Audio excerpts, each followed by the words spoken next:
Mary stumbled backward, her hand flying to her throat as if those phantom fingers still lingered there. The storage unit's fluorescent light buzzed overhead, casting harsh shadows across the meticulously arranged handbags. Each one sat perfectly positioned on white shelving units, their buckles gleaming like eyes watching her retreat. Her heart hammered against her ribs, and she felt the baby kick sharply, as if sensing her distress. "It's okay, little one," she whispered, placing both hands protectively over her belly. "Mama just imagined something." But even as she said it, Mary knew it wasn't her imagination. 32 years old, and she'd never experienced anything like that vision, if that's what it was. The metallic taste still lingered on her tongue, and her fingertips tingled where they'd touched the Kelly bag. She pulled out her phone, its blue glow providing a small comfort in the oppressive space. 3 missed calls from David. Her husband would be getting worried. She'd told him she'd only be gone an hour to check out the storage unit. That was before she'd discovered what amounted to a luxury boutique worth easily $500,000. The rain outside intensified, drumming harder against the metal roof. Mary glanced at the inheritance paperwork clutched in her free hand. The attorney had been apologetic about the delay. Apparently her great-aunt Lily had died 6 months ago, but the will had been tied up in probate. Strange, considering Mary had never heard her mother mention having a sister named Lily Chen. "Must have been estranged," she'd told David over breakfast that morning, spreading jam on whole wheat toast while he read pregnancy books with the dedication of a scholar. Mom always said her family was complicated. Now, staring at the impossible collection before her, Mary wondered what other complications her family had hidden. She forced herself to step closer to the shelving units, careful not to touch anything. Her trained eye immediately began cataloguing what she saw. That Birkin in emerald crocodile. She'd authenticated one just like it 2 years ago at the auction house. Genuine, probably worth $40,000. The vintage Chanel with the original chain, she could spot the telltale signs of authenticity from here. Even the newer Louis Vuitton pieces showed the precise craftsmanship that separated originals from the best counterfeits. But something was wrong beyond the sheer impossibility of the collection. The bags were too perfect, too pristine. Even the most careful collector would show some wear, some signs of normal handling. These looked like they'd been removed from their dust bags yesterday. Mary noticed something else, small cards positioned in front of each bag, like museum placards. She squinted at the nearest one, trying to read the elegant script without getting close enough to touch anything. Sarah M., October 15th, 2019. Miranda K., June 3rd, 2020. Jessica L., January 12th, 2021. Her blood chilled. Those weren't descriptions or authenticity notes. They were names and dates. The baby kicked again, harder this time, and Mary gasped as a sharp pain shot through her lower back. She'd been having these pains all week. Dr. Martinez said they were normal for her stage of pregnancy, just her body preparing for labor. But standing here, surrounded by these bags with their cryptic labels, everything felt far from normal. She needed to leave. Now. Whatever inheritance Great-Aunt Lily had left her, it came with complications she wasn't prepared to handle. She could come back tomorrow with David, maybe bring her old colleague from the auction house to help assess everything properly. In daylight, when the shadows didn't seem to move on their own. But as Mary turned toward the door, her phone buzzed with a text. Unknown number. "Do you like your inheritance, Mary? Lily said you'd appreciate quality when you saw it." Her hands trembled as she read the message again, then again. The phone nearly slipped from her grip as another contraction, stronger this time, seized her lower back. Someone was watching. Someone who knew she was here, who knew about the inheritance, who had her phone number. Mary's breathing quickened as she realized how isolated she was. The storage facility was nearly empty at this hour, just a few units showing any signs of recent activity. The attendant who'd let her in had already gone home for the evening. Another text appeared, "Don't leave yet. There's so much more to show you." Mary's finger hovered over David's number, but something made her hesitate. What would she tell him? That she'd inherited a fortune in handbags and was now receiving threatening texts from a stranger? that touching a purse had given her visions of violence? David was pragmatic, logical, an accountant who believed in spreadsheets and rational explanations. He'd think the pregnancy hormones were affecting her judgment. The fluorescent light flickered again, longer this time, plunging the storage unit into momentary darkness. In that brief blackness, Mary could have sworn she heard something, a whisper, or maybe the sound of leather against metal. When the light steadied, one of the bags had fallen from its shelf. Mary's hands shook as she stared at the fallen bag, a midnight blue Chanel that now lay on its side, its chain spilled across the concrete floor like a metallic snake. The silence stretched until another contraction gripped her, stronger than before, forcing her to steady herself against the doorframe. She had to get out, now. The drive home through Portland's rain-slicked streets passed in a blur of streetlights and windshield wipers. Mary gripped the steering wheel with white knuckles, checking her rearview mirror every few blocks. No one followed her, but the feeling of being watched clung to her like the dampness seeping through her jacket. By the time she pulled into the driveway of their modest Selwood bungalow, the porch light was on, and David's silhouette filled the living room window. He appeared at the front door before she'd even killed the engine, his tall frame backlit by the warm glow of their home. "Mare, thank God. I was starting to think I should call the police." His voice carried that particular blend of relief and exasperation she'd grown familiar with over their 5 years of marriage. As she climbed the front steps, he wrapped her in his arms, careful of her rounded belly. "You said 1 hour. It's been 3. "I know, I'm sorry. The storage unit. There was more to go through than I expected." The lie came easier than she'd anticipated, but guilt immediately followed. She and David didn't keep secrets from each other, at least they hadn't before tonight. Inside, their house embraced her with the familiar sense of home. The lavender candle David lit every evening, the remnants of his attempt at cooking dinner, the faint smell of fresh paint from the nursery they'd been working on, everything exactly as she'd left it, yet somehow she felt like she was seeing it through new eyes. "How was your day?" she asked, settling onto the couch while David brought her a cup of chamomile tea. Their evening ritual, the same question they'd asked each other every night since they'd started dating. "The Morrison account is finally balanced. Only took me 6 hours to find a $12 discrepancy." David sat beside her, his hand automatically finding her belly, and this little troublemaker was practicing kickboxing all afternoon. "I swear I could see actual footprints through your sweater this morning." Mary smiled despite everything. David had been tracking her pregnancy with the same methodical attention he brought to his accounting practice. He knew the baby's sleep patterns better than she did, had every doctor's appointment scheduled in 3 different calendar apps, and had assembled the crib with engineering precision. "Dr. Martinez called," he continued. "Your test results from last week are all normal. Blood pressure good, protein levels perfect. She wants to see you again next Thursday, but she said everything looks great for a natural delivery." Natural delivery. Mary's hand instinctively covered his on her belly. 8 months along, and their daughter, they'd decided on Emma Rose, would be here within weeks. The nursery was ready, painted in soft yellow with white furniture David had insisted on buying new. The changing table stocked with diapers and organic baby lotion. The rocking chair where Mary had spent countless evenings reading pregnancy books and talking to her unborn daughter. "David," she began, then stopped. How could she explain what had happened without sounding insane? That she'd inherited a collection worth more than their house from an aunt who might not have existed. That touching a handbag had shown her violence so vivid she could still taste blood. "What is it?" His brown eyes, magnified slightly behind his glasses, studied her face with the same attention he gave his ledgers. "You look pale. More contractions?" "Just tired. It was a long day." "Tell me about the storage unit.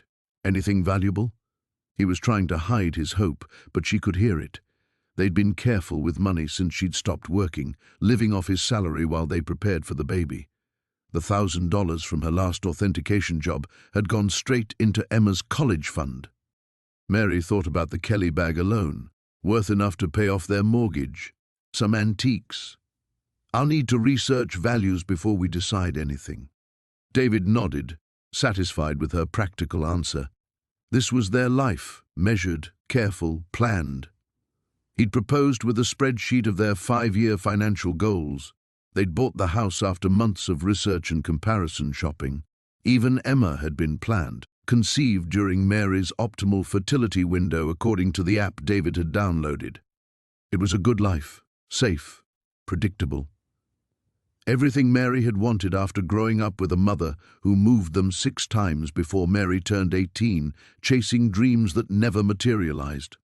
But as she sat in David's arms, listening to him talk about nursery preparations and birth plans, Mary felt something stirring inside her that had nothing to do with the baby.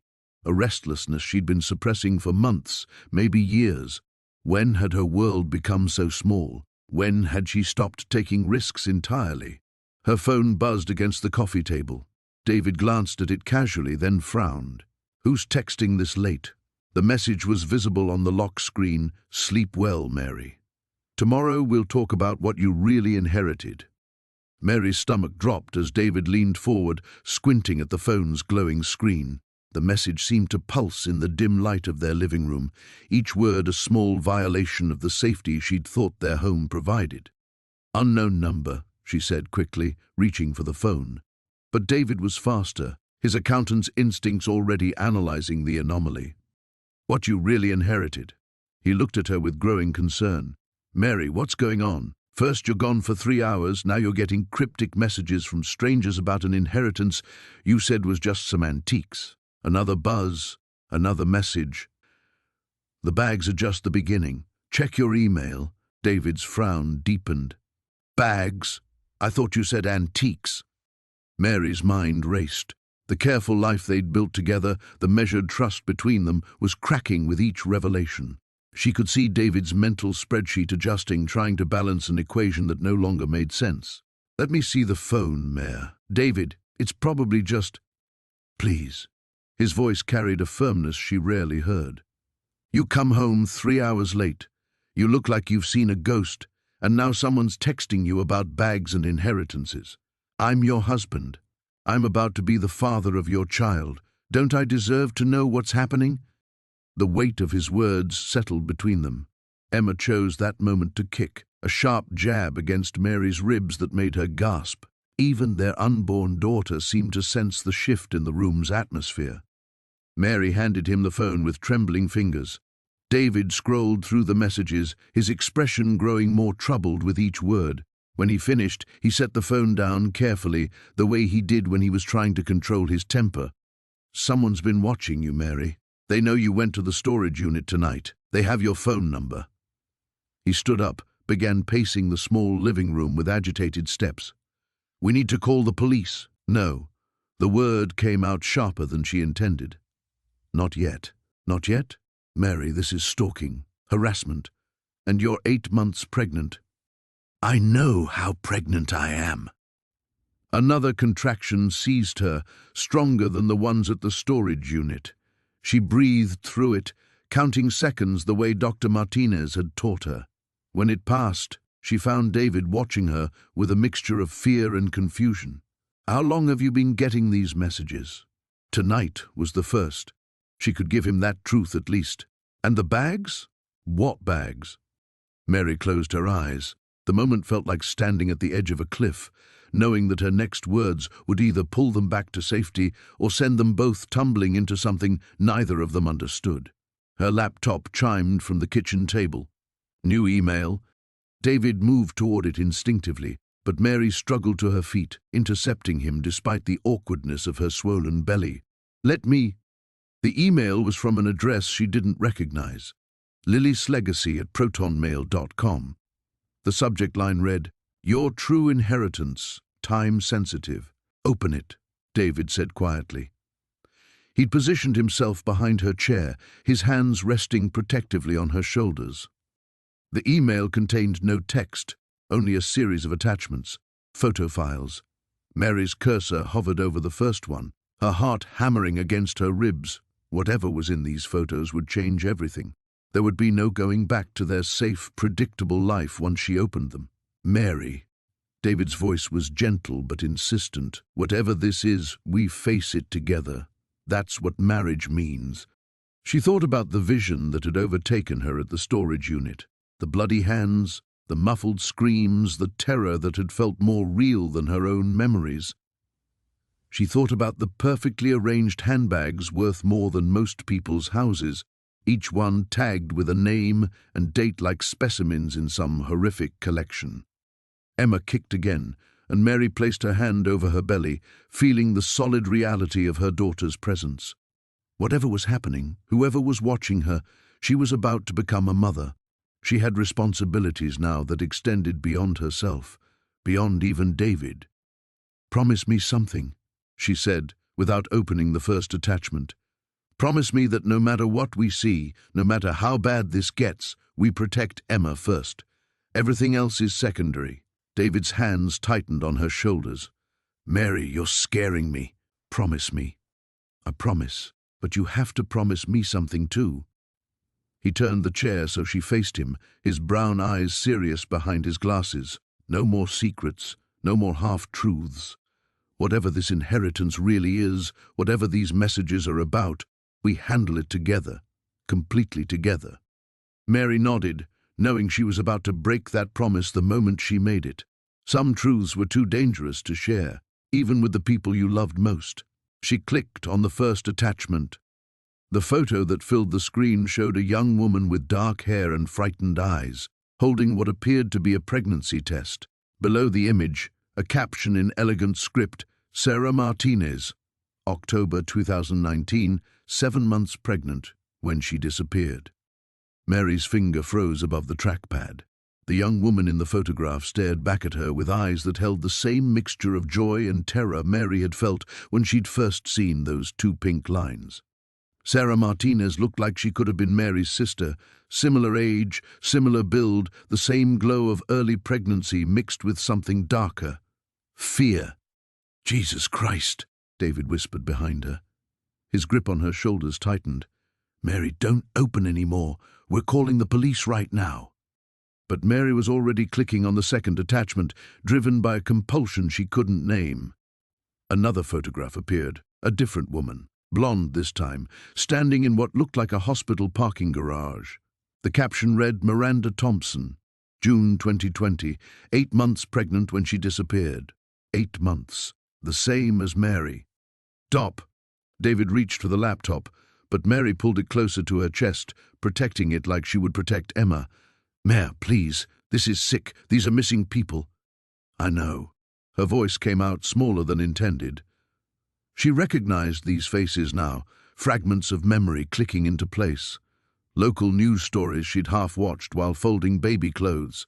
Amber alerts she'd scrolled past on her phone. Portland had a problem with missing women. Everyone knew that.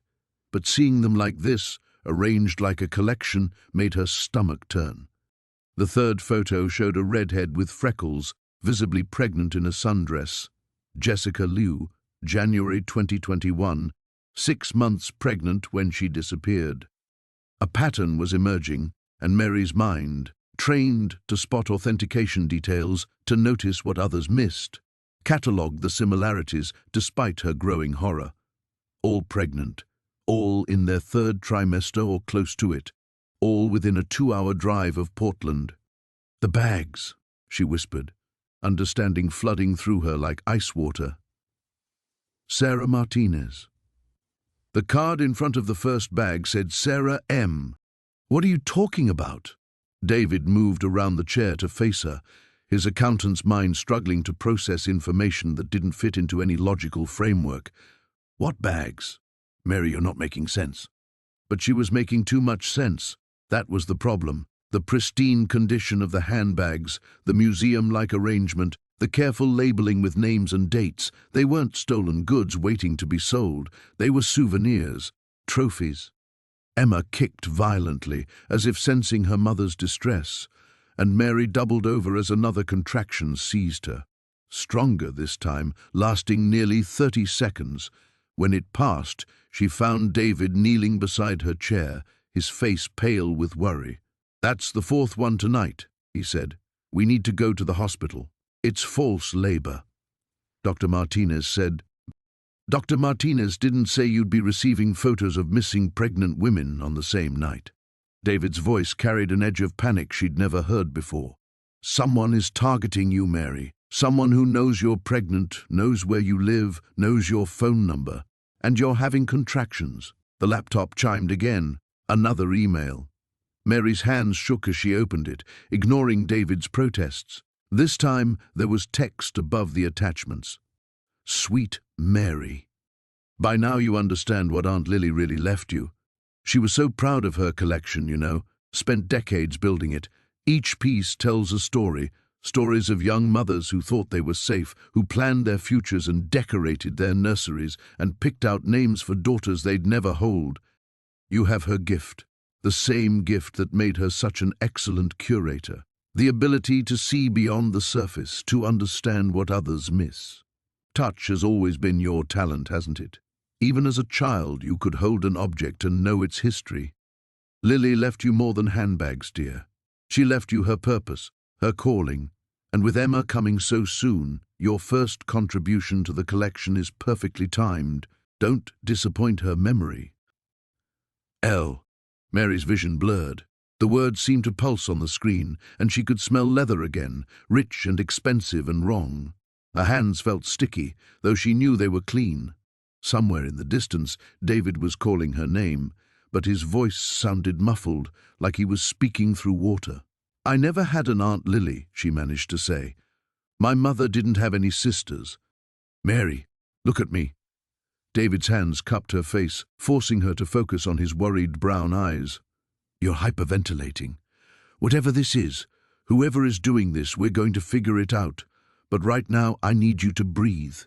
She tried to follow his coaching, the breathing exercises they'd learned in childbirth class. But every time she closed her eyes, she saw Sarah Martinez's frightened face, Miranda Thompson in the parking garage, Jessica Liu in her sundress, one hand protectively curved over her belly. How many others were there? How many names and dates were waiting in those remaining email attachments? And why did looking at their faces feel like remembering instead of discovering? Another contraction hit, and this time Mary couldn't deny what her body was telling her. These weren't practice pains. Emma was coming. The contraction lasted 45 seconds. David timed it on his phone with the methodical precision he brought to everything. When it finally released its grip, Mary found herself doubled over the kitchen table, her forehead pressed against the cool wood, sweat beading along her hairline despite the October chill seeping through their windows. "We're going to the hospital," David announced, already moving toward the closet where they kept the go bag they'd packed weeks ago. "These aren't Braxton Hicks anymore. No." Mary straightened slowly, her hand instinctively finding her belly where Emma had gone ominously still. "Not yet. Mary, you're in active labor. The contractions are 6 minutes apart and lasting almost a minute each," Dr. Martinez said. "Dr. Martinez doesn't know about this." She gestured at the laptop screen, where the email from Elle still glowed with its casual mention of her unborn daughter. "Someone's been planning this for months, maybe years. They know Emma's name, David. They know when she's due. What if going to the hospital is exactly what they want?" David dropped the overnight bag, his face cycling through expressions she'd never seen before. Disbelief, anger, fear, and something that looked almost like grief. As if he was mourning the safe, predictable life they'd built together, the future they'd planned with spreadsheets and careful budgeting and nursery paint samples. "Then, what do you suggest? That you give birth here while some psychopath sends you pictures of dead women?" "Missing women," Mary corrected automatically, though the distinction felt meaningless. "And I don't know what to do." Her phone buzzed against the table. Another message from the unknown number, the storage unit. "Now, come alone. Emma's life depends on your choice." David read it over her shoulder, and something shifted in his posture. The careful, measured man she'd married disappeared, replaced by someone harder, someone capable of violence if necessary.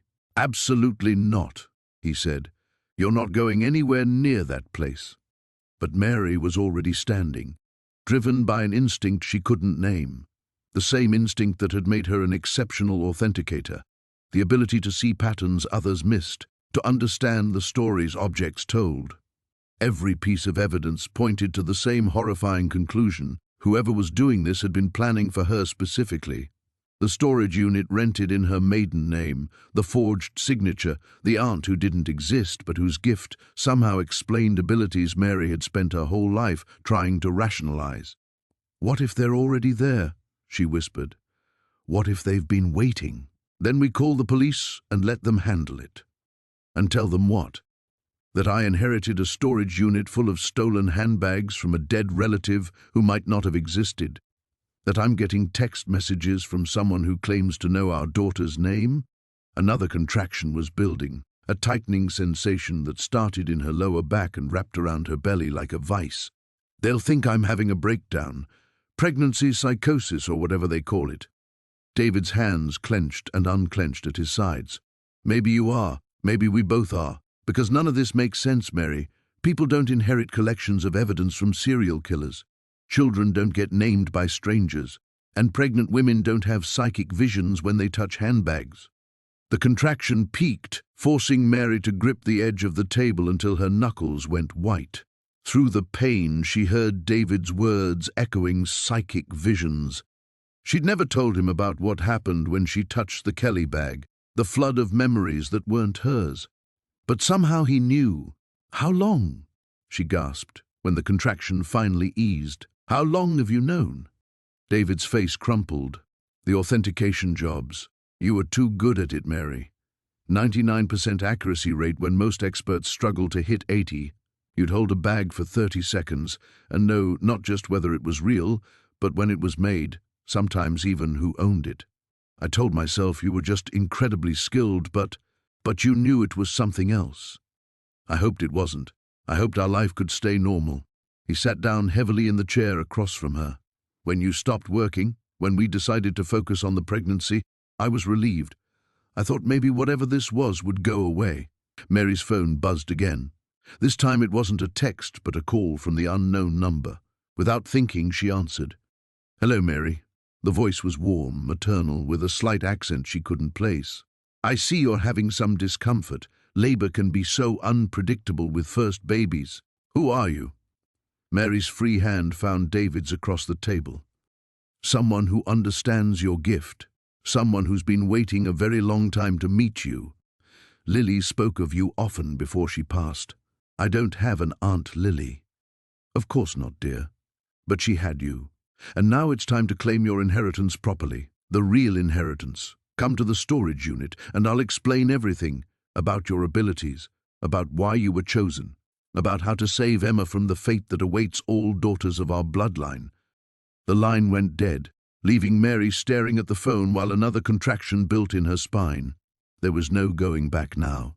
The safe boundaries of her life had dissolved completely, and the only path forward led through darkness she couldn't yet comprehend. But as Emma stirred restlessly in her belly, Mary knew she would walk that path. For her daughter's sake, she would cross any threshold necessary. The drive to the storage unit took place in tense silence, Mary's contractions now coming every 4 minutes with clockwork precision.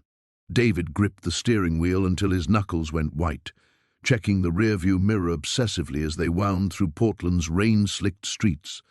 Despite the voice on the phone demanding Mary come alone, neither of them had seriously considered that option. There, Mary pointed to a figure standing beneath the single working streetlight in the storage facility's parking lot. "That's her." The woman appeared to be in her 60s, with silver hair pulled back in an elegant chignon and a long wool coat that probably cost more than their monthly mortgage payment. She looked like someone who might chair a museum board or host charity galas, not someone who would know about missing pregnant women and inherited collections of evidence.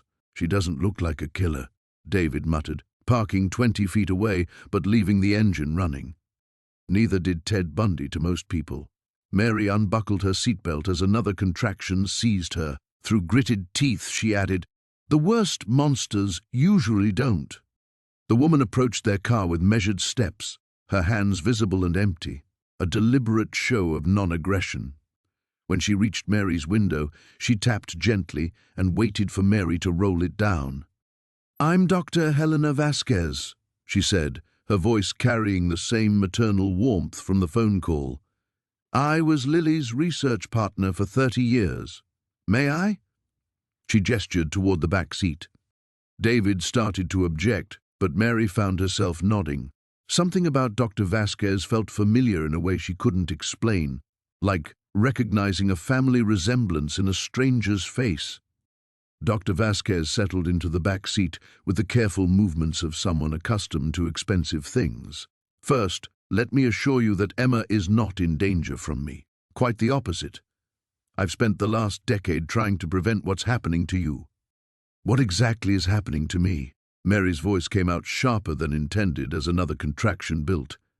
"Because I'm in labor, I'm getting photos of missing women, and apparently I inherited psychic abilities from someone who doesn't exist. Lily existed. She simply wasn't your biological aunt."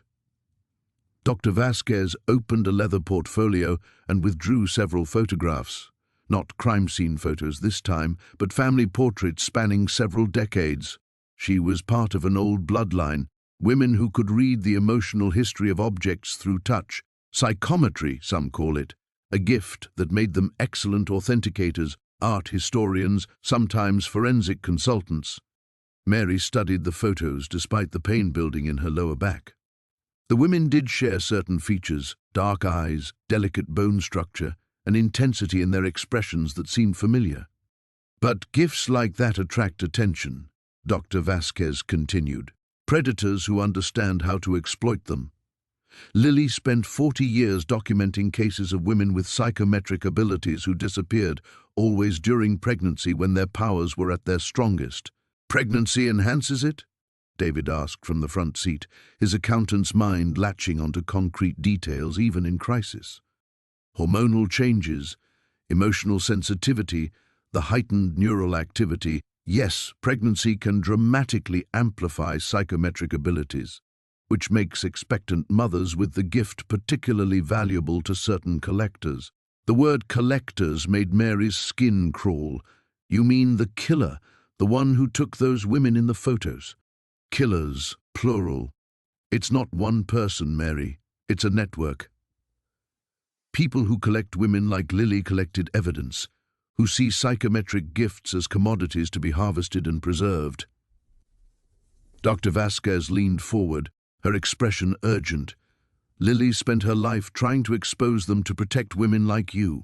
The storage unit was her way of documenting their activities, building a case that law enforcement couldn't ignore." Another contraction hit, stronger than the previous ones, and Mary doubled over with a cry that echoed through the parking lot. When it passed, she found Dr. Vasquez watching her with professional concern. "You're a medical doctor," Mary gasped, recognizing the clinical assessment in the older woman's eyes. "Obstetrics, originally, before I started studying the intersection of pregnancy and psychic phenomena."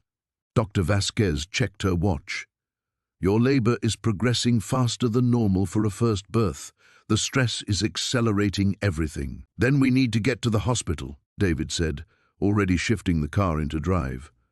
"No." Dr. Vasquez's voice carried sudden authority. "They're watching the hospitals. They've been monitoring Mary for months, waiting for exactly this moment. The storage unit rental, the forged documents, the mysterious inheritance, it was all designed to activate her abilities and force her into labor simultaneously." Mary felt a chill that had nothing to do with the October air seeping through her open window. A trap. An elaborate one. They want you vulnerable, isolated, in the most psychologically receptive state possible. Dr. Vasquez pulled out her phone. "But Lily left us resources they don't know about. Safe houses, trusted contacts, people who understand what we're fighting."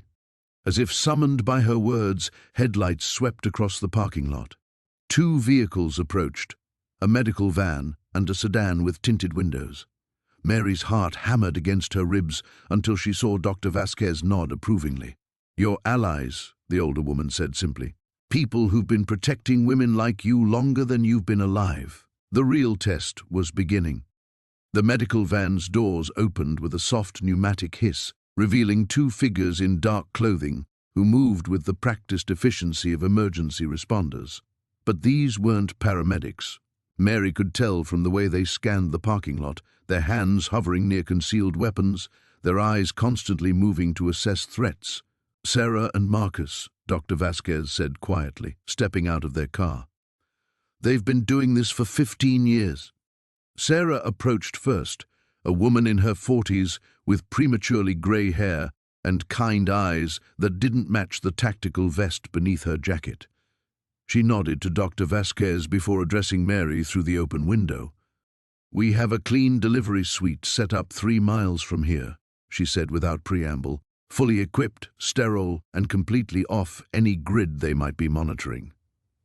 "How far apart are your contractions?"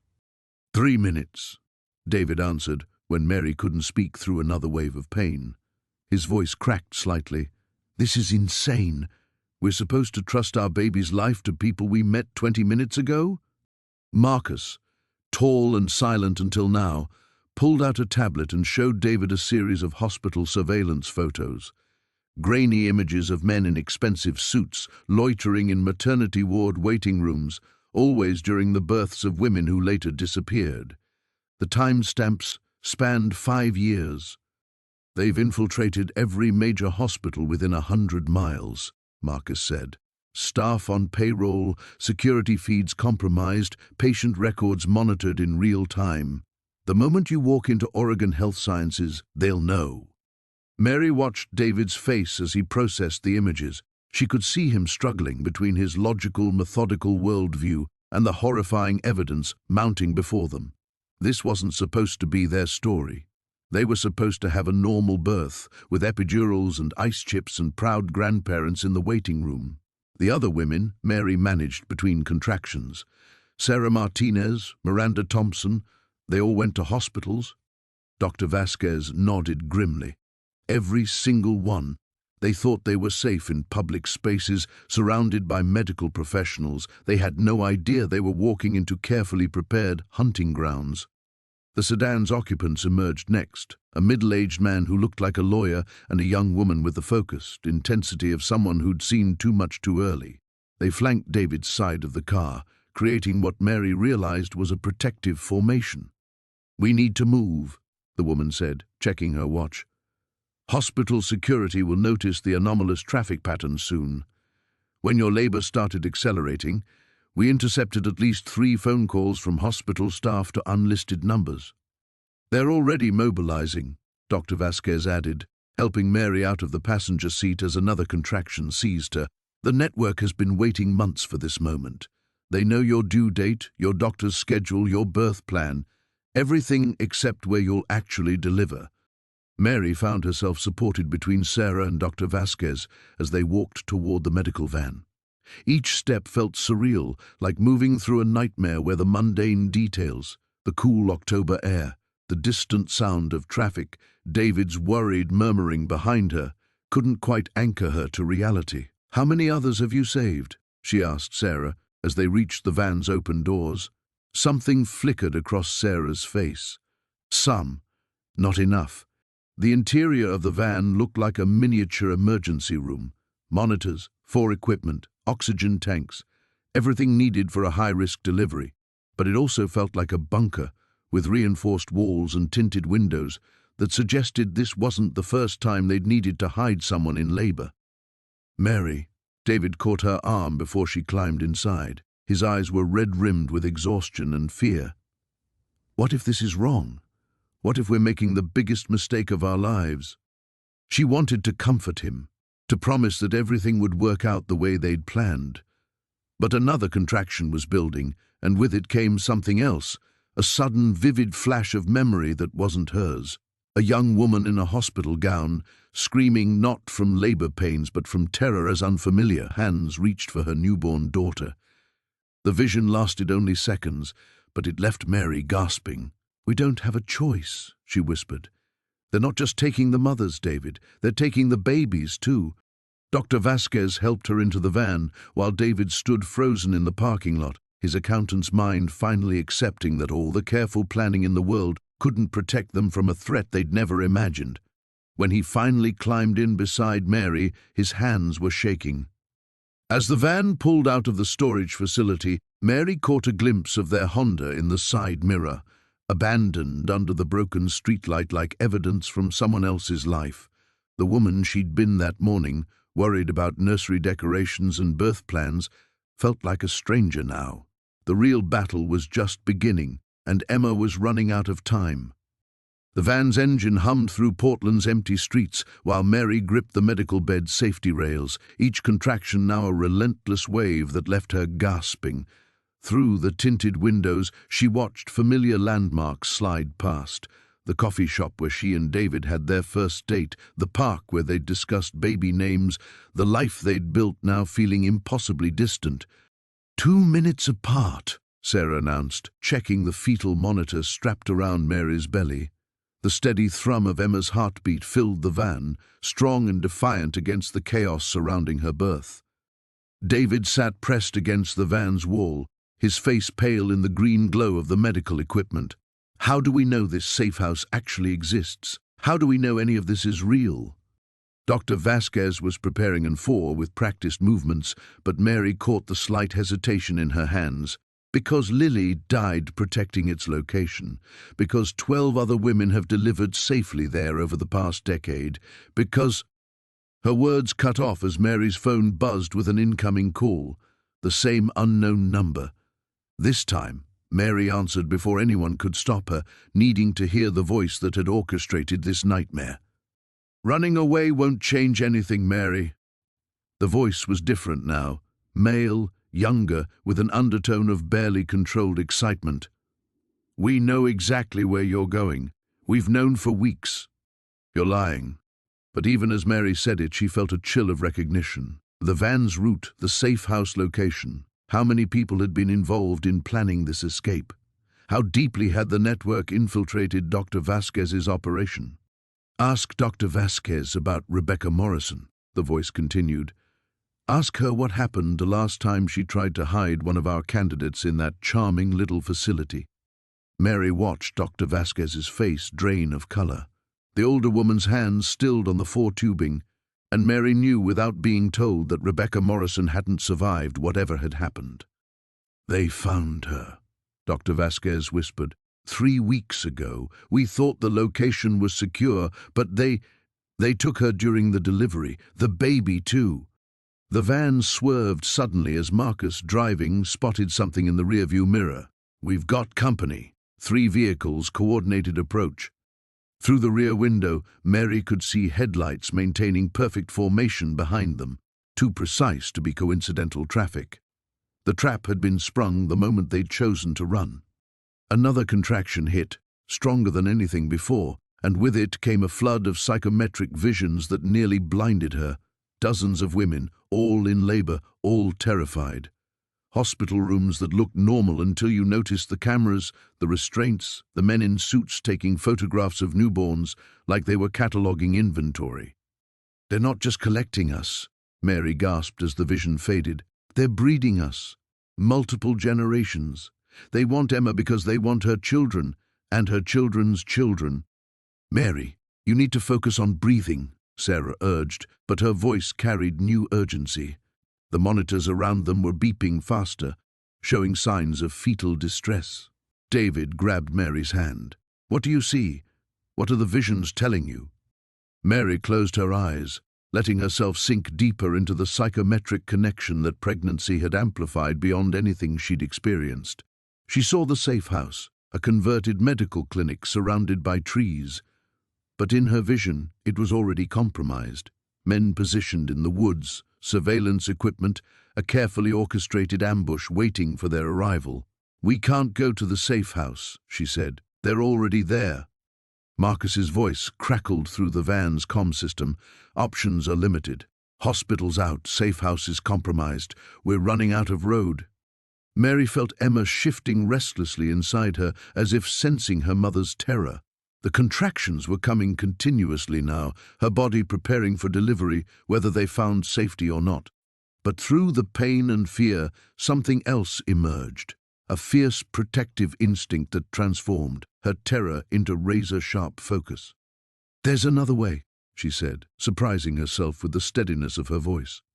"I can use the psychometry, find their weak points, but I need something that belongs to them." Dr. Vasquez looked uncertain. "Mary, in your current state, that level of psychometric contact could kill me." "I know." Mary met David's eyes.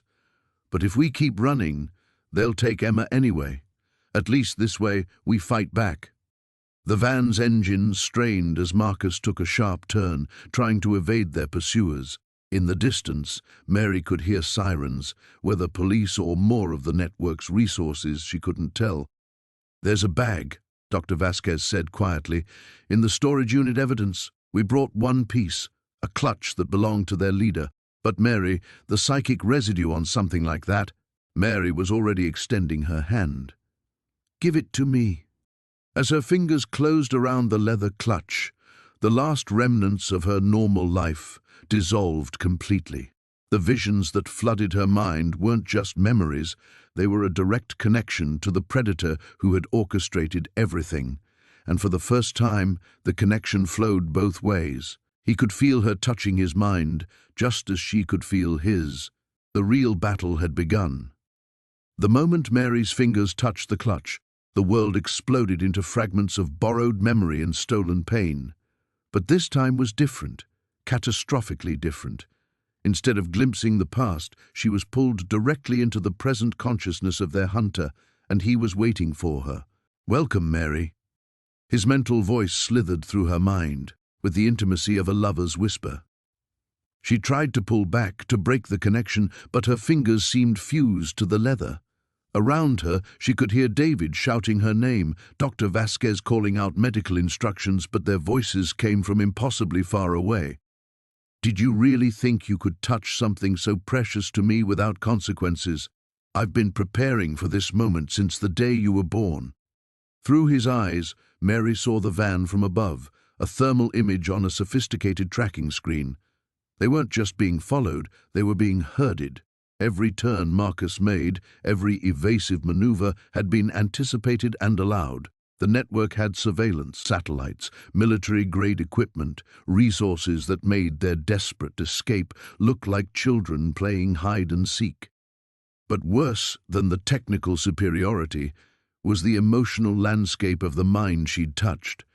Years of carefully curated obsession, detailed files on dozens of women, photographs arranged like a collector's catalogue.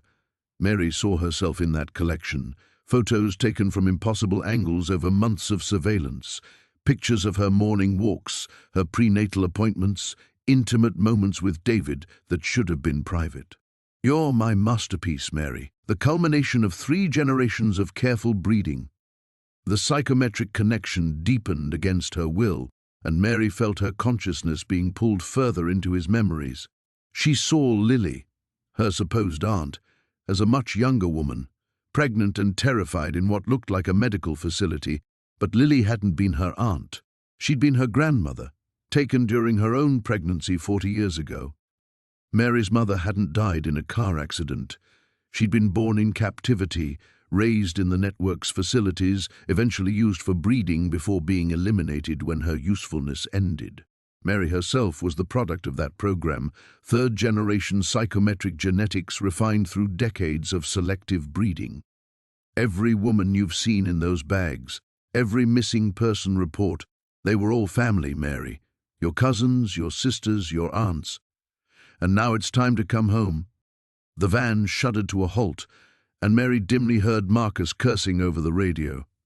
Through the connection, she could see their position from multiple angles.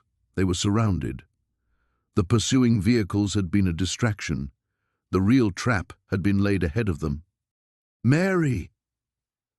David's voice cut through the psychometric haze, but when she opened her eyes, she saw his face through her captor's memories. David scheduling prenatal appointments. David researching baby furniture online. David applying for life insurance policies that listed her, as the primary beneficiary. David, receiving monthly payments into a secret bank account for the past 8 months. No, she whispered, but the evidence flooded her mind with merciless clarity. Bank records, email exchanges, carefully staged meetings that David had reported as coincidences. Her husband, the man holding her hand as she prepared to give birth, had been working for them from the beginning. "Mary, what's wrong?" David leaned closer, his face creased with apparent concern. "You need to let go of that bag. You're scaring me." But through the psychometric connection, Mary could feel his anticipation, his relief that the charade was finally ending. The concerned husband act had been just that, an act. His accounting job, their meet-cute at the authentication house, even their first date at that coffee shop had all been orchestrated. Another contraction hit, but this time Mary barely felt the physical pain. The emotional agony of betrayal was consuming everything else. Emma kicked frantically inside her, as if sensing that safety had just become an impossibility. "The pregnancy hormones," Dr. Vasquez said urgently. "They're making the psychometric connection too strong. She's going into shock. Tell her the truth, David. She's already seen it all anyway." David's expression shifted, the mask of concern sliding away to reveal something cold and calculating underneath.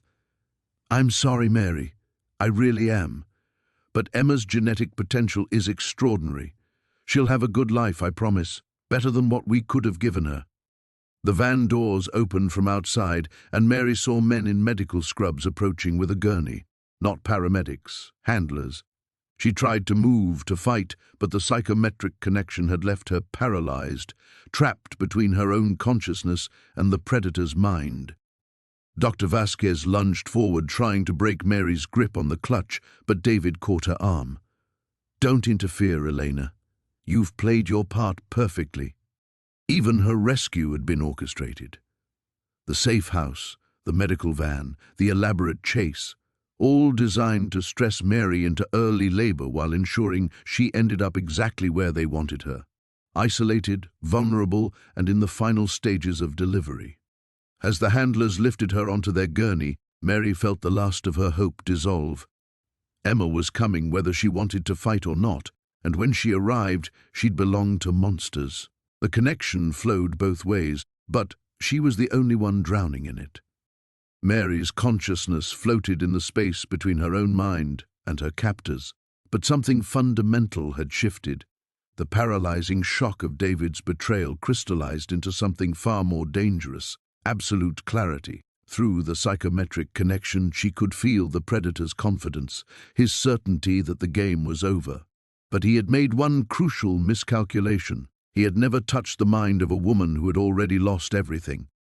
As the handlers wheeled her gurney toward a waiting ambulance, Mary stopped fighting the psychometric connection and instead dove deeper into it. If she was going to drown, she would drag him down with her. The leather clutch burned against her palm as she pushed past his surface thoughts into the deeper architecture of his mind. "What are you doing?" His mental voice carried the first note of uncertainty she'd heard. What Mary found in those depths shattered every assumption she'd made about her situation. The network wasn't some shadowy organization of strangers, it was a family business.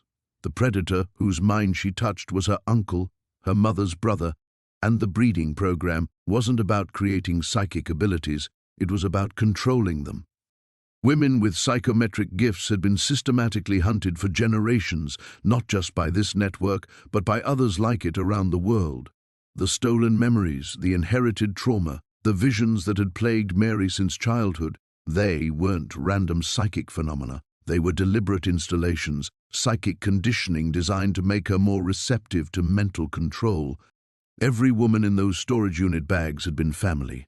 Every vision Mary experienced had been curated, fed to her through objects that had been psychometrically programmed like psychological landmines.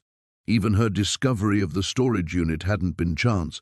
It had been the final phase of her conditioning, designed to break down her mental defenses through trauma and make her compliant. But the conditioning had a fatal flaw. It assumed she would want to survive. "Mary, stop. You're damaging yourself." She pushed deeper, ignoring the searing pain as her consciousness scraped against the jagged edges of his memories. She found the location of his central facility, the names of his operatives, the schedules of future hunts. More importantly, she found the network's greatest weakness. Their reliance on psychometric conditioning meant they were vulnerable to psychometric attack. As another contraction seized her body, Mary felt Emma responding to her mother's emotional state. But instead of distress, what flooded through the umbilical connection was pure, focused rage. Emma wasn't just inheriting psychometric abilities, she was amplifying them. The pregnancy hadn't just awakened Mary's dormant gifts, it had created a psychic link between mother and daughter that neither the network nor Mary herself had understood. Through that link, Mary felt Emma's consciousness brush against hers, not the simple awareness of a fetus, but the sharp intelligence of someone who had been listening, learning, preparing. Emma had been experiencing every psychometric vision, every stolen memory, every moment of terror.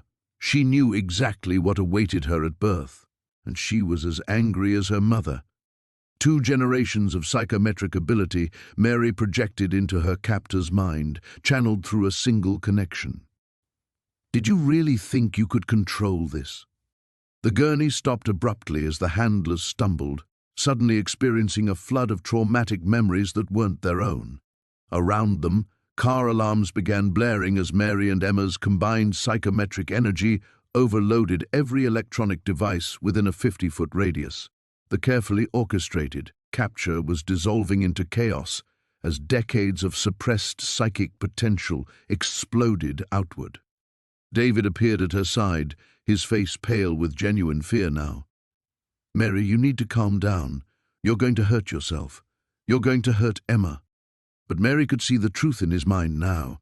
The network didn't want Emma for her future breeding potential. They wanted her because prenatal exposure to psychometric conditioning had created something unprecedented, a child who could access not just object memories, but living memories. Emma would be able to read minds, control thoughts, rewrite personalities. She would be the perfect weapon, if they could break her will early enough. "You made one mistake," Mary whispered, her voice carrying an otherworldly resonance as Emma's consciousness merged more fully with hers. "You assumed I'd want to save myself." The psychometric connection with her uncle's mind snapped taut, and Mary began methodically destroying everything she found there. Decades of carefully cultivated mental disciplines, painstakingly constructed psychic defenses, the intricate conditioning that had shaped him into an apex predator. She tore through all of it with the desperate fury of a mother protecting her child. His scream echoed both audibly and psychically, dropping every network operative within a mile to their knees. But Mary felt her own mind beginning to fracture under the strain. Using psychometric abilities as a weapon was burning out neural pathways faster than they could repair themselves. She had perhaps minutes before the damage became irreversible, but as Emma's first cry pierced the October night, born into chaos delivered in the middle of a psychic war zone, Mary realized the truth that would reshape everything. She had never been the target. Emma had always been the one they wanted, and Emma was far more dangerous than any of them had imagined. The silence that followed Emma's birth was profound. Not the absence of sound, but the sudden cessation of the psychic storm that had been raging through Mary's mind for what felt like hours. As Dr. Vasquez placed the squirming, blood-streaked infant on Mary's chest, the overwhelming chaos of borrowed memories and stolen thoughts simply stopped. Mary's hands shook as she touched her daughter's face, expecting another flood of visions. Instead, she felt only Emma, warm, real, and impossibly alert for a newborn. The baby's dark eyes seemed to focus on her with an intensity that should have been impossible, and in that gaze, Mary recognized something that made her breath catch. Emma was completely, utterly silent in the psychometric realm. No residual emotions, no inherited memories, no psychic noise whatsoever. She was a blank slate, or more accurately, a perfect mirror that reflected back only what was projected onto her. "She's not like us," Mary whispered, the realization hitting her like cold water. Around them, The network operatives who had been dropped by the psychic assault were beginning to stir, groaning as they struggled back to consciousness. David lay motionless nearby, his breathing shallow but steady. Her uncle's mental screams had faded to whimpering echoes, but she could feel him retreating, regrouping somewhere in the psychic distance. "Mary, we need to move." The voice came from Marcus, but when Mary looked up, she saw a woman she didn't recognize. Asian features, surgical scrubs, competent hands, already packing medical supplies with military efficiency. "I'm Sarah Chen, Dr. Vasquez's real partner, not the compromised safe house they were steering you toward. Can you walk?" Mary tested her legs, surprised to find them steady despite everything she'd just endured. The psychometric burnout that should have left her catatonic seemed to have been cushioned somehow, as if Emma's presence had absorbed the worst of the neural damage. "The others?" Mary asked, looking around at the scattered operatives. "Unconscious, not dead. Your uncle's pulling back to regroup, but he'll send reinforcements within the hour." Sarah helped Mary to her feet, keeping one hand ready to catch her if she stumbled. "We have a narrow window to disappear completely." As they moved toward a nondescript sedan parked behind the disabled ambulance, Mary's mind began working with a clarity that surprised her. The psychometric assault had burned away her conditioning. Yes, but it had also revealed the true scope of the network's operations. She had names now, locations, financial records pulled from her uncle's memories before she'd torn through his defenses. "They're not just hunting women like me," she said, as Sarah helped her into the passenger seat. Emma cradled securely in her arms. "They're creating them. 3 generations of selective breeding, but that was never the real goal. They wanted to create someone who could produce Emma." Sarah started the engine, checking mirrors with professional paranoia. "Explain." Mary felt Emma stirring against her chest, and for a moment she could swear she sensed her daughter listening, processing. Normal, psychometric ability reads object memories, emotional imprints left on physical items.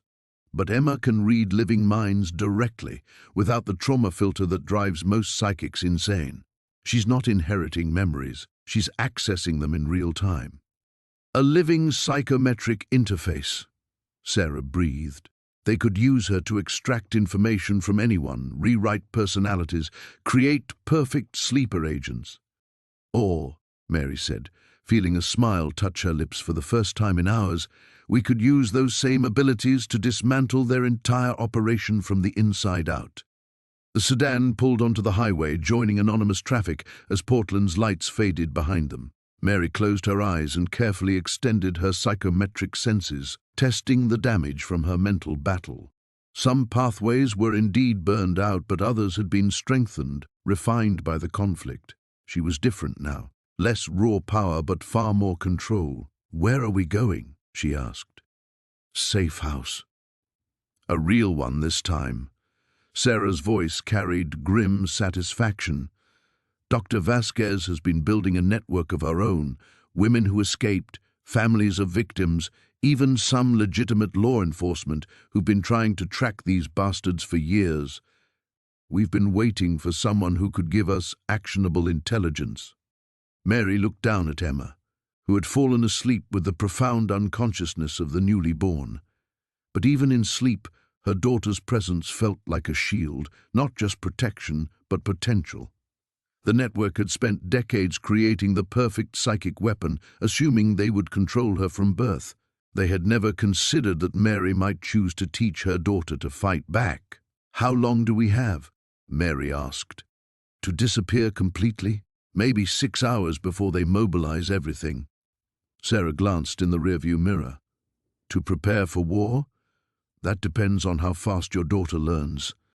Mary felt Emma's tiny hand curl around her finger, and in that moment she made a promise that would reshape both their futures.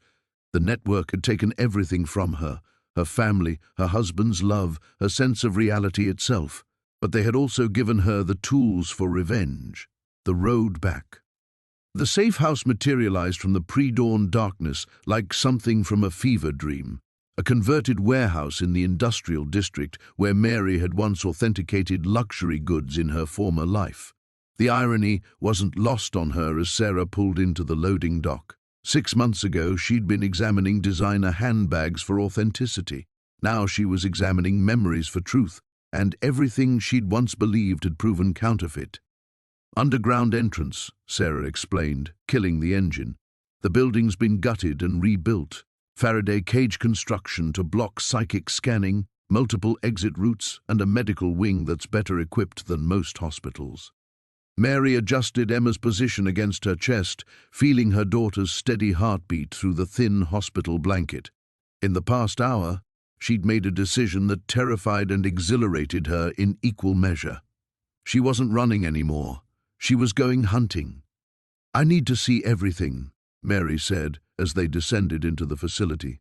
"Every file, every case study, every woman who didn't make it out. If I'm going to finish this, I need to understand the full scope." The underground complex sprawled beneath the warehouse like a hidden city.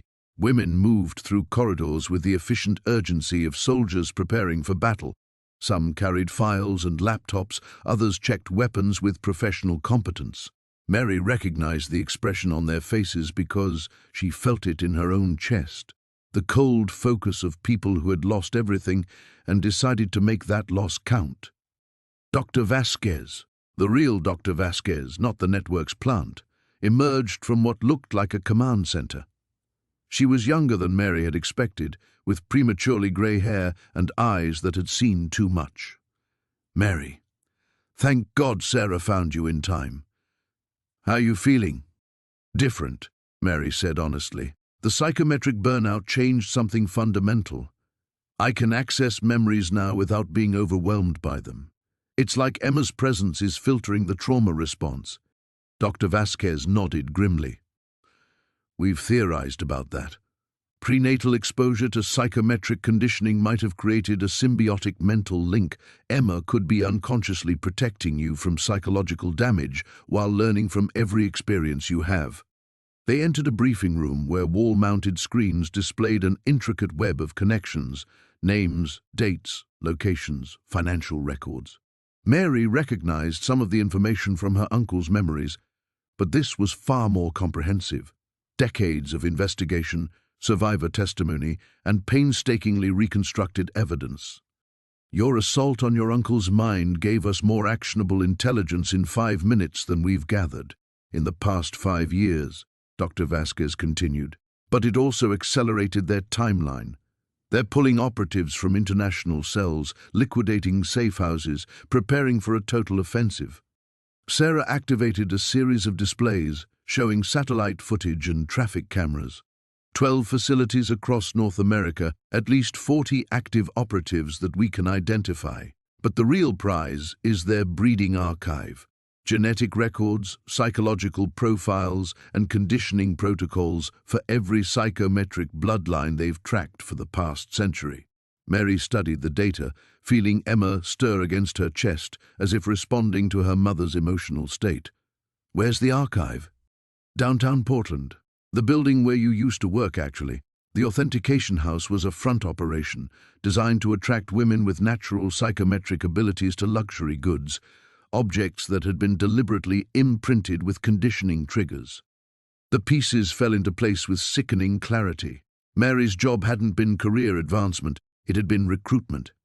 Every Hermes bag she'd authenticated, every Chanel clutch she'd examined for provenance, they'd all been psychometrically programmed to gradually weaken her mental defenses. The storage unit discovery had been the final test, designed to activate her abilities while simultaneously traumatizing her into compliance. "But we have advantages now," Dr. Vasquez said, leaning forward. "Your connection with Emma gives you unprecedented access to their conditioning network. If we can get you close enough to their central systems, you might be able to rewrite the psychometric programming, turn their own weapons against them." Mary felt Emma's hand tighten around her finger, and for a moment she could swear she sensed her daughter's approval, not the simple reflexes of a newborn, but the focused determination of someone who understood exactly what was being discussed. "It's suicide," Sarah said bluntly. Even with your enhanced abilities, attempting to psychometrically reprogram an entire network could burn out every neural pathway you have left. And that's assuming they don't just kill you the moment you walk through their doors. Mary looked down at Emma's face, seeing herself reflected in those impossibly alert eyes. The network had created her, shaped her, bred her for this exact purpose, but they'd made one fatal miscalculation. They'd assumed she would want to preserve herself above all else. "Then we make sure it counts," Mary said quietly. "I'm not trying to survive this anymore. I'm trying to win it." The room fell silent except for the distant hum of computer fans and ventilation systems. Mary felt the weight of her decision settling around her like armor, cold and necessary and final. The network had taught her to authenticate luxury goods by learning to recognize perfect forgeries. Now she would teach them the difference between a victim and a weapon. The first thing Mary noticed about the authentication house was how wrong it felt now. 6 months ago, she'd walked these halls with the confident stride of a professional appraising luxury goods, now cradling Emma against her chest as they approached the building through the pre-dawn fog. Every surface seemed to pulse with malevolent intent. The psychometric imprints she'd once dismissed as occupational hazards revealed themselves as deliberate conditioning triggers. Years of careful psychological manipulation disguised as career advancement. "The central archive is in the basement level," Sarah murmured through the comm unit, her voice steady despite the magnitude of what they were attempting. "3 floors below where your old office was. But, Mary, once you start the psychometric assault, there's no pulling back. The neural feedback could—" "I know." Mary cut her off softly. Emma stirred against her chest, and Mary felt that strange sense of shared purpose flowing between them again. Not maternal instinct, but something far more complex. A daughter who had experienced every moment of her mother's ordeal and was ready to finish what had been started before her birth.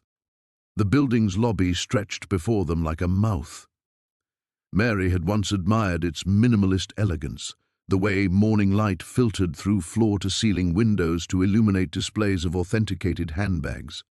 Now she could see the psychometric architecture hidden beneath the aesthetic, each carefully positioned luxury item designed to gradually erode the mental defenses of any psychically sensitive woman who worked here. The Hermes scarves weren't just inventory, they were weapons that had been conditioning her for years. "Motion sensors are down," came Dr. Vasquez's voice through the earpiece. "But they know you're coming. Thermal imaging shows at least 12 hostiles between you and the archive level." Mary adjusted Emma's position and stepped through the entrance. The moment her feet crossed the threshold, visions slammed into her consciousness. Not the chaotic flood she'd once experienced, but precise, controlled flashes. Her uncle's memories, stored in objects throughout the building like a psychometric minefield. She saw herself at her old desk, unknowingly handling conditioning triggers. She witnessed the careful psychological profiling that had marked her as a prime candidate for breeding. Most disturbingly, she experienced his satisfaction as her pregnancy progressed exactly according to plan. But where the visions had once overwhelmed her, now she absorbed them with clinical detachment. Emma's presence wasn't just filtering the trauma, she was actively processing the information, learning the network's operational patterns with each memory Mary accessed. The elevator to the basement levels required biometric authentication, but Mary simply pressed her palm to the scanner and pushed psychometrically. The conditioning protocols that should have recognized her as a valuable asset instead registered Emma's unprecedented neural signature, a psychic profile that existed outside their parameters entirely. The system, designed to adapt to any known psychometric ability, simply couldn't categorize what Emma represented. "Basement level 3, Mary announced as the elevator descended. Around her, the building's infrastructure hummed with electronic surveillance, but each camera system failed as she passed. Emma's psychic field wasn't just unreadable, it was actively corrupting their monitoring capabilities. The archive level opened before them like a cathedral of stolen memories. Banks of servers lined the walls, their drives containing digitized psychological profiles of every psychometric bloodline the network had tracked for generations. Climate-controlled storage units held objects from hundreds of victims, jewelry, clothing, personal items that had been psychometrically imprinted with final moments of terror. It was a museum of calculated trauma, decades of suffering catalogued and preserved for analysis. But at the center of the room stood something that made Mary's breath catch. A single glass case, dramatically lit like the luxury goods she'd once authenticated. Inside, arranged with museum precision, was a collection of designer handbags, the exact same bags from the storage unit where this had all begun. The Hermes Birkin that had shown her Jessica Morrison's final moments. The Chanel clutch that had revealed Sarah Williams's desperate flight. Each one a trophy, a psychometric landmine designed to activate her abilities while simultaneously breaking her spirit. "They've been waiting," Mary whispered, understanding the full scope of the trap for the first time. The storage unit hadn't been a random discovery. Every moment since then, the visions, the chase, even Emma's birth, had been orchestrated to bring her to this exact place, at this exact moment, with her abilities fully awakened and her defenses completely shattered. Except they weren't shattered anymore. Mary approached the central server array and placed her hand on the primary interface. Through Emma's enhanced psychic field, she felt the network's entire conditioning protocol spread out before her like a vast neural map. Hundreds of sleeper agents, dozens of active operations, generations of carefully programmed victims, all of it connected through psychometric triggers that assumed compliance, assumed fear, assumed a broken woman desperate to protect her child. They had never planned for a mother who had taught her daughter to fight back from the womb. Emma's consciousness merged fully with Mary's as the psychometric assault began, and together they started rewriting 70 years of psychological conditioning, one memory at a time. The first wave of psychometric backlash hit Mary like a physical blow, threatening to tear her consciousness apart as decades of conditioning protocols fought her intrusion.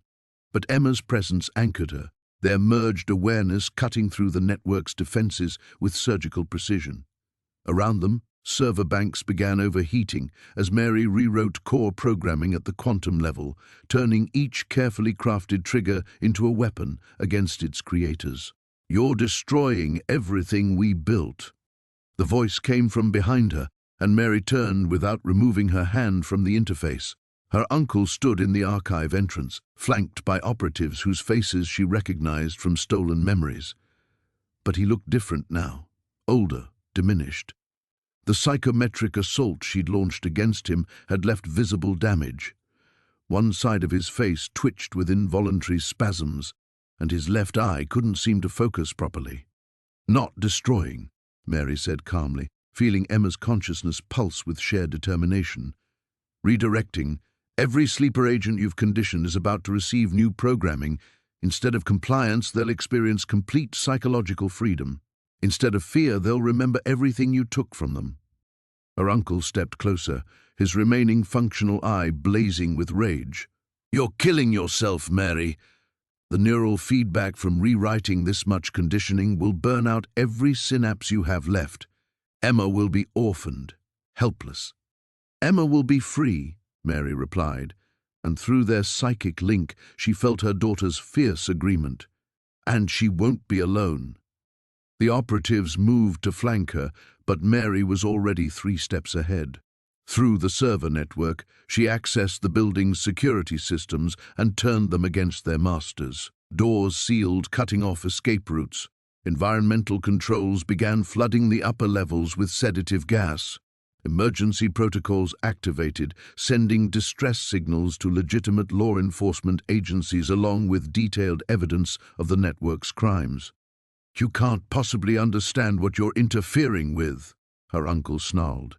70 years of research, generations of careful genetic cultivation. We created the perfect psychic weapon, and you're going to waste it on sentiment." Mary laughed, and the sound echoed strangely through the archive. "Perfect weapon? You created something you couldn't control. Emma isn't your psychic slave, she's your replacement."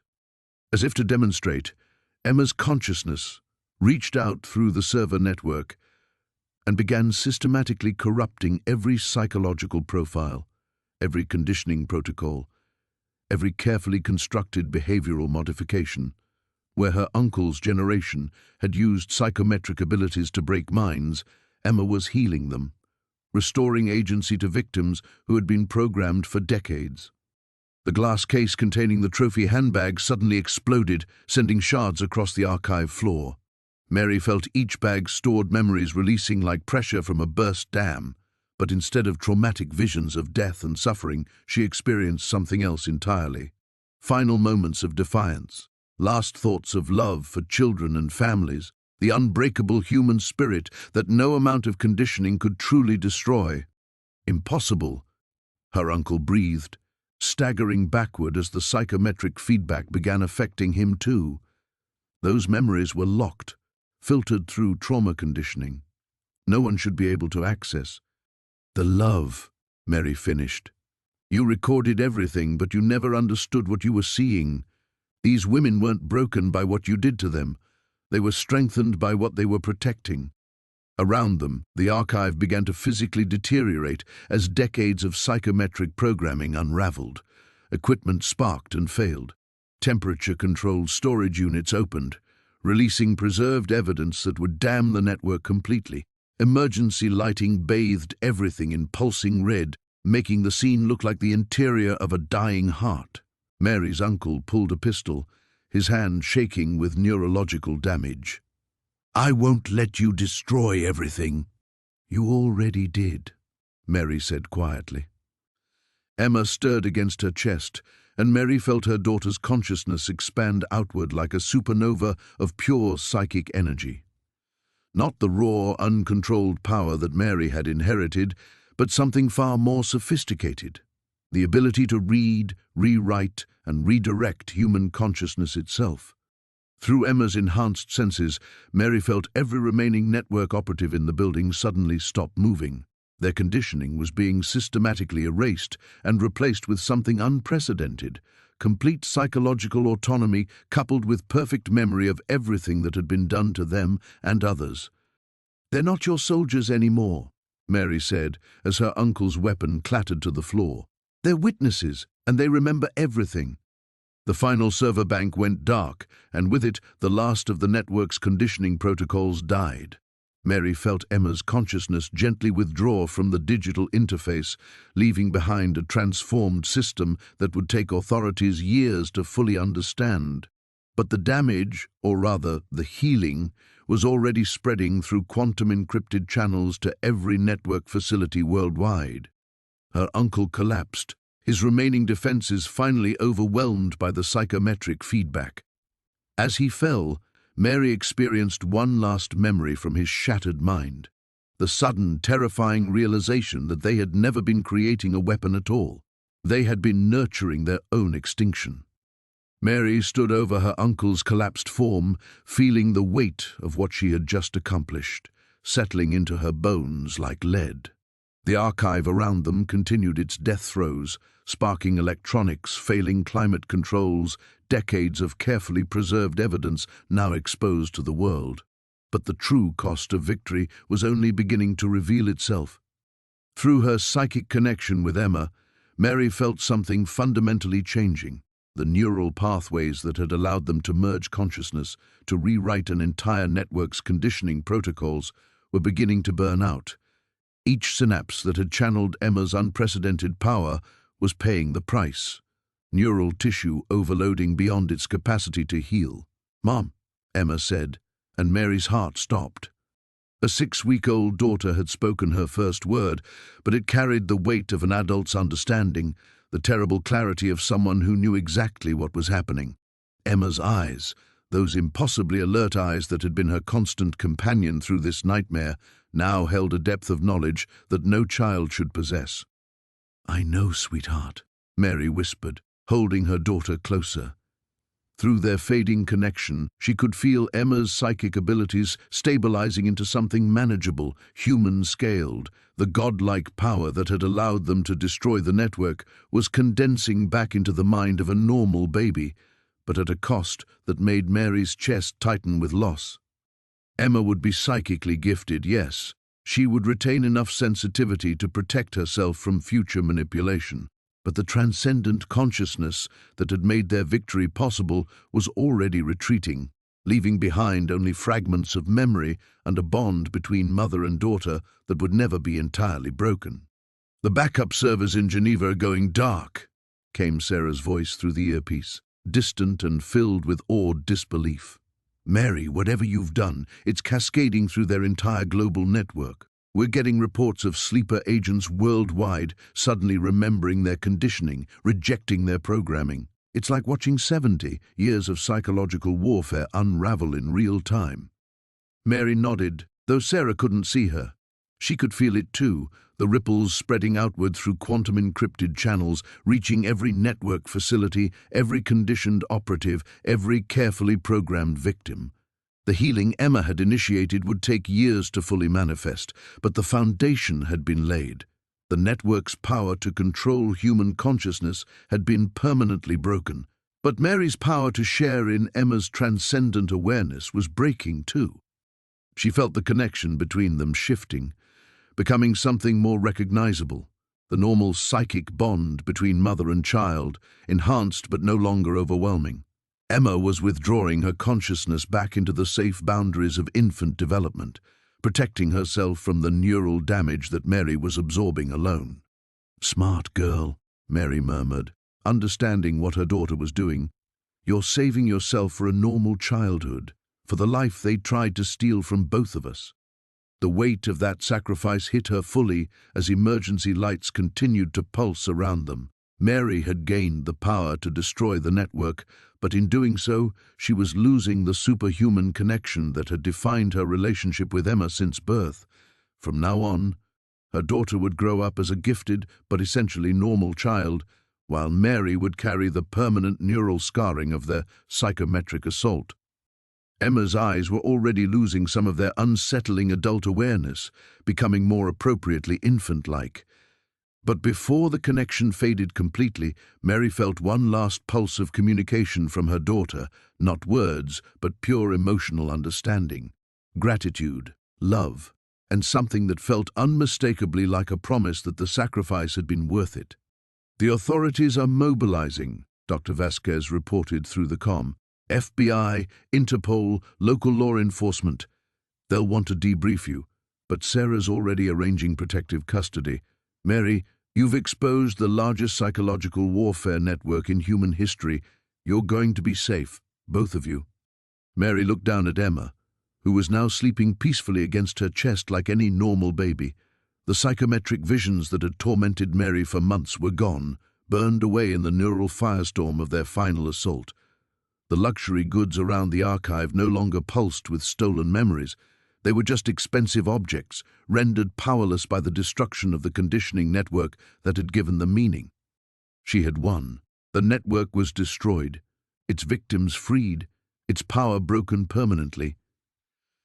Emma would grow up safe, protected, free to develop her gifts without the threat of manipulation or control. The price, Mary's enhanced psychic abilities, the transcendent bond that had allowed them to fight as one, seemed almost trivial in comparison. But as sirens began wailing outside the building, as the weight of survival settled around her like an unfamiliar garment, Mary understood that victory and sacrifice were often the same thing. She had chosen to burn out her enhanced abilities to ensure Emma's freedom, to give her daughter the normal childhood that the network had tried to steal. It was a trade she would make again in a heartbeat, even knowing the cost, even knowing that some victories could only be won once. The archive fell silent except for the distant wail of sirens growing closer. Mary sat on the floor beside her uncle's unconscious form. Emma nestled against her chest, both of them surrounded by the smoking ruins of a 70-year conspiracy. The weight of what had just transpired was settling over her in waves, physical exhaustion, emotional numbness, and underneath it all, a strange hollowness where her enhanced abilities used to burn. "Sarah, can you hear me?" Mary spoke into the comm unit that had fallen from her uncle's jacket. "Mary, thank God. Are you both okay? The building's emergency systems are going haywire, but we've got first responders on scene. FBI tactical teams are securing the perimeter." Mary looked around the devastated archive. Broken glass crunched under her feet as she shifted position. Severed cables sparked intermittently from the destroyed server banks. The climate-controlled cases that had once preserved decades of evidence now stood open, their contents exposed to investigators who would spend years cataloguing the horror. "We're alive," Mary said, surprised by how normal her voice sounded. "The immediate threat is neutralized. But Sarah, it's over. The psychic connection, the visions." Emma pulled back before the neural feedback could damage her permanently. "She's going to be okay, normal. And you?" Mary closed her eyes, taking inventory of her mental landscape for the first time since entering the building. The constant hum of psychometric sensitivity that had defined her existence for months was gone. No more involuntary visions triggered by random objects. No more overwhelming floods of stolen memories. The luxury handbags scattered across the floor registered only as expensive leather goods, not psychic landmines. "Different," she admitted. "I can still sense Emma's emotions, but it's maternal instinct now, not superhuman awareness. The price of burning out their entire network." Emma stirred in her arms, making the soft sounds of a normal baby waking from sleep. When her eyes opened, they held only the curious alertness of healthy infant development. The unsettling adult intelligence that had marked her from birth was gone, replaced by something far more precious, the possibility of an ordinary childhood. "She protected herself," Mary continued, stroking Emma's cheek. "While I was channeling all that psychic energy to destroy the conditioning protocols, she was gradually withdrawing her consciousness back into age-appropriate boundaries. She's still gifted, but she won't be haunted by what we had to do." Heavy footsteps echoed from the corridor outside as tactical teams made their way through the building. Mary heard Dr. Vasquez's voice coordinating with law enforcement, explaining the psychological warfare implications of what they would find. The scope of evidence would be staggering. Digital records of conditioning programs spanning decades, preserved personal effects from hundreds of victims, financial documentation linking the network to political and corporate power structures worldwide. "Ma'am, this is Agent Morrison with the FBI." A tactical officer appeared in the archive entrance, weapon lowered but ready. "We need to get you and the baby to medical immediately. This entire facility is being treated as a crime scene." Mary nodded, struggling to her feet with Emma cradled protectively against her chest. Her uncle remained unconscious, his breathing shallow but steady. The neurological damage from the psychometric backlash would likely leave him incapacitated for weeks, giving authorities time to process the magnitude of what he had orchestrated.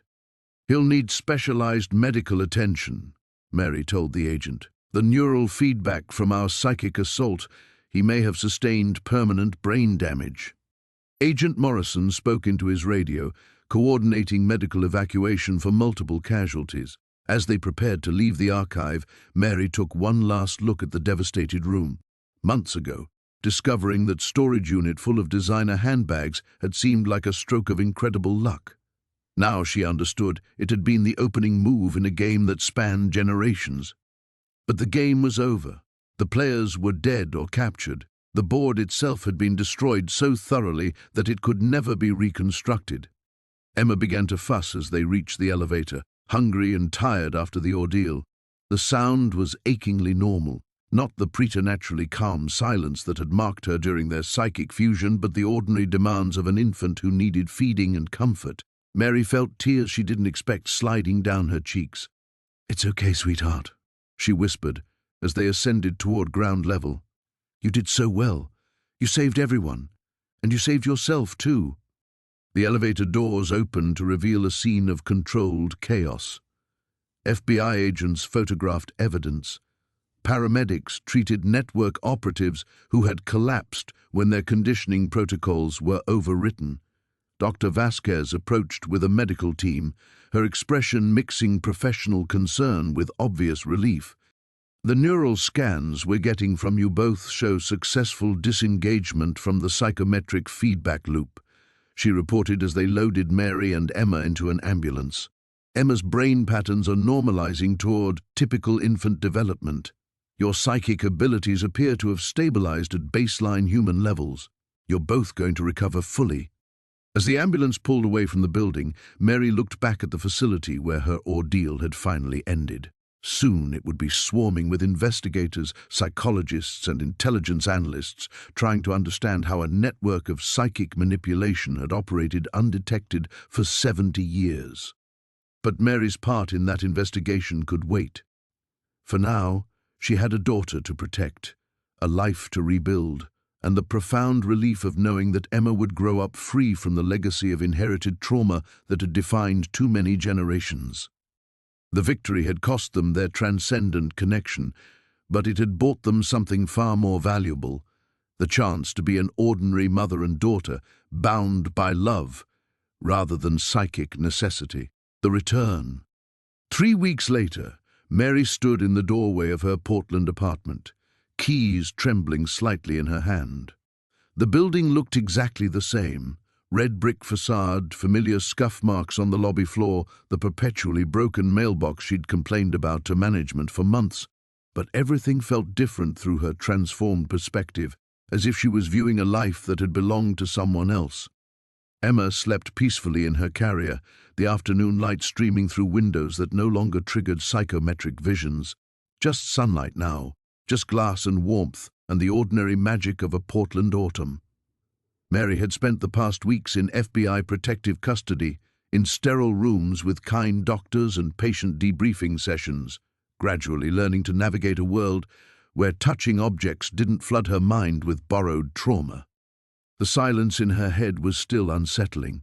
For months, her enhanced abilities had provided a constant background hum of psychic awareness, other people's emotions, residual memories clinging to objects, the ever-present weight of supernatural perception. Now there was only her own thoughts, her own feelings, and the normal maternal connection to Emma that required no mystical explanation. "It's okay," she whispered, though she wasn't sure if she was reassuring Emma or herself. "We're home." The apartment smelled faintly of dust and the vanilla candle she'd left burning the night this all began. Her authentication equipment sat exactly where she'd left it. Digital calipers, UV lights, reference books filled with photographs of luxury goods that would never again whisper their dark histories. The FBI had offered to relocate her, create new identities, but Mary had surprised herself by choosing to return. This was her life, changed but not erased. Emma stirred as Mary set the carrier down, tiny fist working free from her blanket.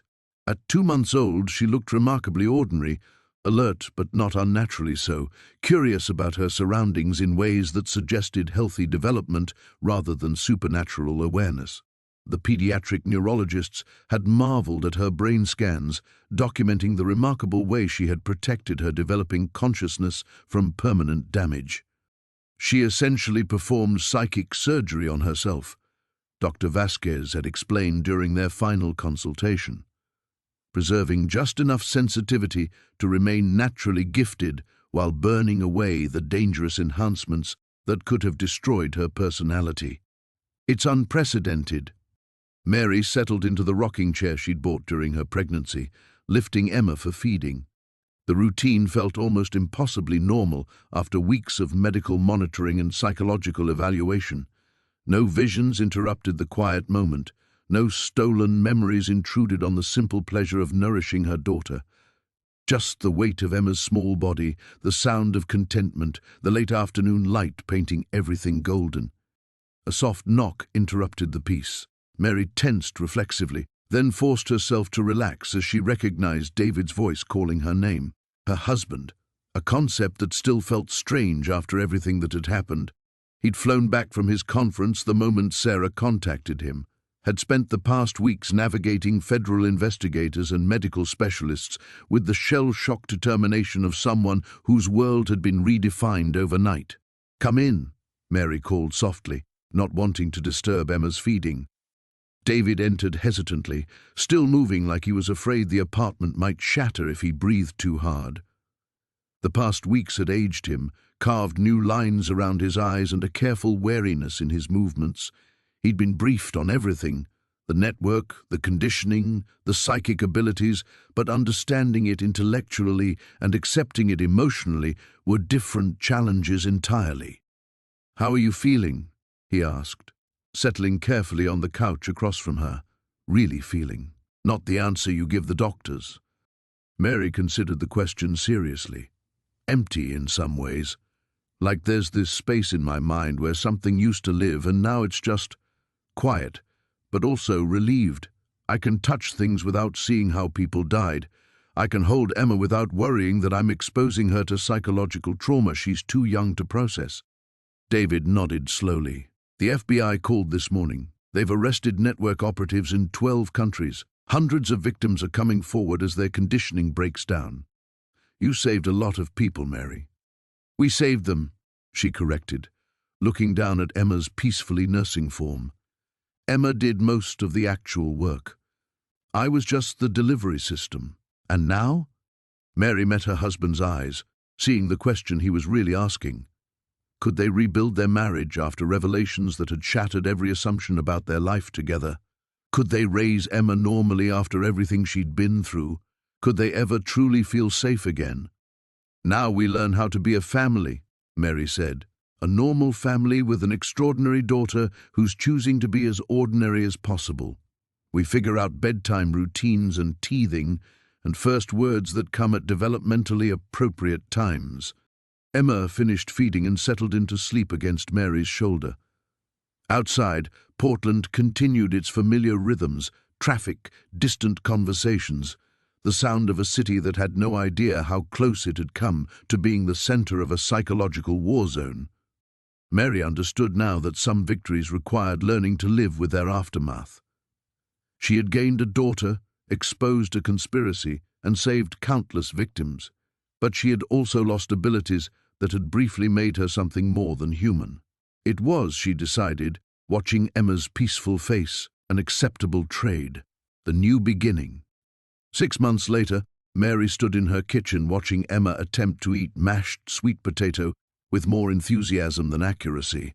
Orange puree decorated her high chair, her bib, and most of her face, but she gurgled happily with each spoonful, tiny hands reaching for the spoon with determined coordination. "She's definitely got your stubborn streak," David observed from the doorway. Tie loosened after another long day at the architecture firm. He'd thrown himself back into work with renewed focus, designing spaces that prioritized safety and transparency, open floor plans, multiple exits, clear sight lines, small ways of processing what they'd survived. Mary smiled, wiping Emma's chin for the 3rd time. At 8 months old, stubbornness is called determination. It's a good quality. Emma had grown into a beautiful, ordinary baby. Her pediatrician praised her development, sitting up on schedule, babbling appropriately, reaching for toys with normal infant curiosity. The only hint of her extraordinary past was an unusually calm demeanor and eyes that sometimes seemed to track movement a fraction of a second before it happened. Gifts, not curses. The storage unit had been demolished months ago, its contents catalogued as evidence in what the media called the largest human trafficking investigation in FBI history. Mary had testified via video link, her face obscured, her identity protected. The luxury handbags that had once held such terror were now museum pieces in federal archives, their psychometric resonance permanently severed. "Sarah called while you were upstairs," David said, settling at the kitchen table. "The victims' advocacy group wants to schedule another support session if you're interested." Mary considered it, while encouraging Emma to try another spoonful. The Survivors Network had become an unexpected lifeline. Dozens of women and children who had escaped various aspects of the conditioning program, all working together to rebuild their lives. Some had been held physically, others psychologically manipulated through objects like Mary. All were learning to trust their own minds again. "Maybe next week," Mary said. "Dr. Vasquez thinks I'm ready to increase my social interactions." The therapy sessions had been crucial for processing what she'd lost, along with what she'd gained.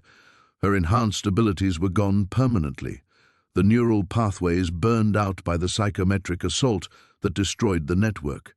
But ordinary intuition remained, strengthened perhaps by her experience. She could read Emma's moods, sense David's emotional state, pick up on subtle environmental cues that helped her navigate the world more safely.